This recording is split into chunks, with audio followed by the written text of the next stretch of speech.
अस्सलामुअलैकुम everyone, I hope you all are fine and fresh by the grace of almighty Allah. तो आज की इस वीडियो में हम प्राइम फैक्टर्स फाइंड आउट करेंगे 70 के बाय डिवीजन मेथड।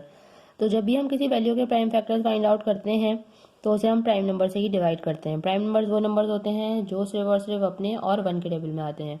यहाँ हमारे पास इस वक्त जो वैल्यू है जिसका हमें प्राइम फैक्टर्स फाइंड आउट करने हैं वो है 70, और हमारा सबसे स्मॉलेस्ट प्राइम नंबर है 2 का डिविजिबिलिटी रूल है कि अगर किसी वैल्यू के लास्ट में इवन नंबर या फिर जीरो तो वैल्यू 2 से कम्प्लीटली डिवाइड हो सकती है। यहाँ हमें जीरो नजर आ रहा है इसलिए हम इस वैल्यू को 2 से डिवाइड करना स्टार्ट करेंगे।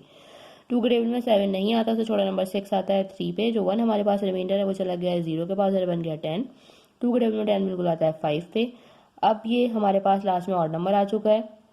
ये वैल्यू अब जो है वो 2 से डिवाइड नहीं हो सकती, ये वैल्यू अब सिर्फ और सिर्फ 5 से डिवाइड होगी क्योंकि 5 के टेबल में 35 आता है 7 पे। 7 खुद एक प्राइम नंबर है, 7 को यहाँ में 7 से ही डिवाइड करना है क्योंकि 7 के टेबल में 7 आता है 1 पे।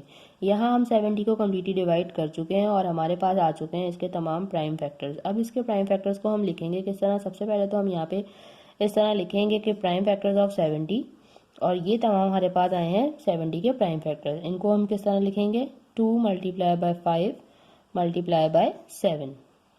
अगर हम चेक करना चाहते हैं कि प्राइम फैक्टर्स हमने सही फाइंड आउट किए हैं या नहीं तो इन सबको कर देंगे मल्टीप्लाई। इन सबको मल्टीप्लाई करने के बाद अगर यही वैल्यू 70 बन रही है तो उसका मतलब है कि हमने प्राइम फैक्टर बिल्कुल सही फाइंड आउट किए हैं।